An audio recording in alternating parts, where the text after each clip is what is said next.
I remember the moment when Lyle was arrested, at least when I found out Lyle was arrested. There have been a lot of horrible moments in my life, and that day was one of them. A nightmare had been unfolding in my life for several months at that point, and it got even worse at that moment and that day. I was responsible for the nightmare, and I had no one to blame but myself. But at that moment when I received a call and said that Lyle was arrested, it was a friend of mine that had called me and had said, I don't know how to tell you this, but your brother's just been arrested. I went into shock. I was afraid. So I'm in Israel. I'm on a tennis pro tour, and so I'm playing in Israel. And when I received this call, I'm staying at a house that people that I don't know. So I get this phone call, and it's in the morning time in Israel. And my friend said, your brother's been arrested. And I just went into shock. It's one of those moments where you just freeze. And I just said, okay. And I hung up. And I remember I was a teenager. I'm in Israel. I don't know anyone in the country. I'm there with my coach, but I can't tell my coach anything but Lyle's been arrested. He doesn't know anything that's going on. So I just have this sense of panic. I don't know what to do. I don't know anyone in the country, and I'm afraid. I don't know what to do. I don't know who to call. I'm not sure where to even go. So I just felt really this sense of this flood of kind of like an emotional anguish. I'm almost paralyzed. And then I remember I stepped outside the house just to think, just to get air and just think, what do I do? Because I can't reach Lyle. Normally, when there was a problem, I would always just call Lyle. Whenever something happened, I would call Lyle and say, this is what's going on. What do we do? Because Lyle was my older brother. And so now Lyle's arrested, and I'm sort of cut off. And then I remember the moment it hit me. If they've arrested Lyle, then they're coming to arrest me. And I wanted to crumble. Emotionally, I just went into this panic, like I literally wanted to just fall. And so the only thing I could do, we got to remember what Israel was like 26 years ago. I don't know what Israel is like today, but 26 years ago, it was much more of a war-torn country.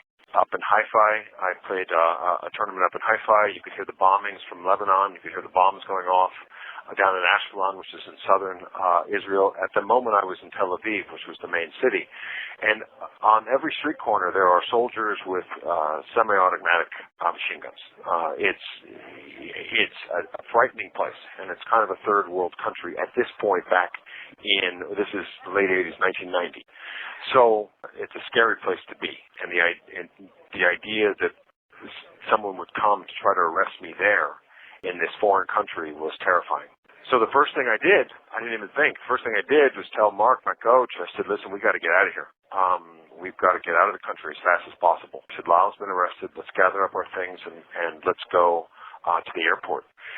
And so we drove to the airport, and I couldn't tell Mark anything that I knew what was going on. So all I said is, Lyle's been arrested, and we need to get back and find out what's going on.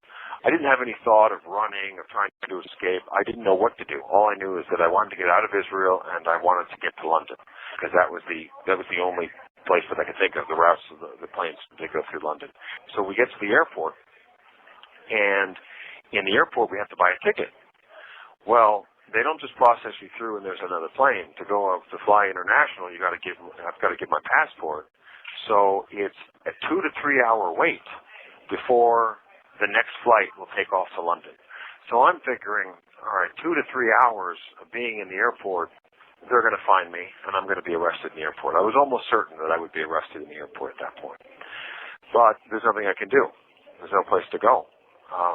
So I'm waiting, and after about an hour of just sitting there waiting to be arrested, I get this page over the intercom which says, Eric Menendez, you are being paged to the custody or the custodial office or some office, to report to that office.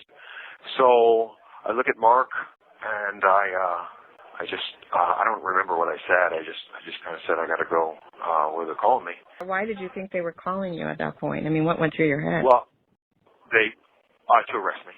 There's nobody on earth that knew I was at that airport. The only people that could possibly know that I was at that airport, because I had made no phone calls to anybody. So the only person that could know that I was at that airport would be the police. Basically, what I figured that they would do is block all international flights for anyone using my passport, and that they'd be alerted that someone had purchased a flight with my passport, and so they were alerted to go and arrest me. And so they paged me to the office. And so I go to the office expecting there to be officers there, Israeli police, and there's nobody there. And there's kind of a counter with a window and a slot in it. And so I go up to the window and I say, this is me. And they pointed to a rack of phones on the wall, and they said, phone number 2, you have a call. And on the other end of the line is my cousin Henry. And he says, Eric. And I say, Henry? And he says, I've been trying to find you. I said, how in the world did you find me in the airport? He says, well, I figured you were at the airport. And I said, the police don't even know I'm at the airport. How did you find? So he says, well, what are you going to do? What's the plan? And I said, I'm flying to London. I don't know. I don't know any details about what's going on. He filled me in a little bit that Lyle had been arrested, and nobody really knew much of the circumstances, but he confirmed that they were looking to arrest me. And at least I believe that that's what he confirmed. At that point, I knew it. That was obvious that they were looking to arrest me. So I wanted to try to get to London before I was arrested, so that at least I would be in a London prison system. I figured it would be better than an Israeli prison system, considering the state of the country at the time. So I said, look, Henry, we talked for a couple of minutes. I said, listen, I'm going to get on this flight to London. I'll call you when I get to London.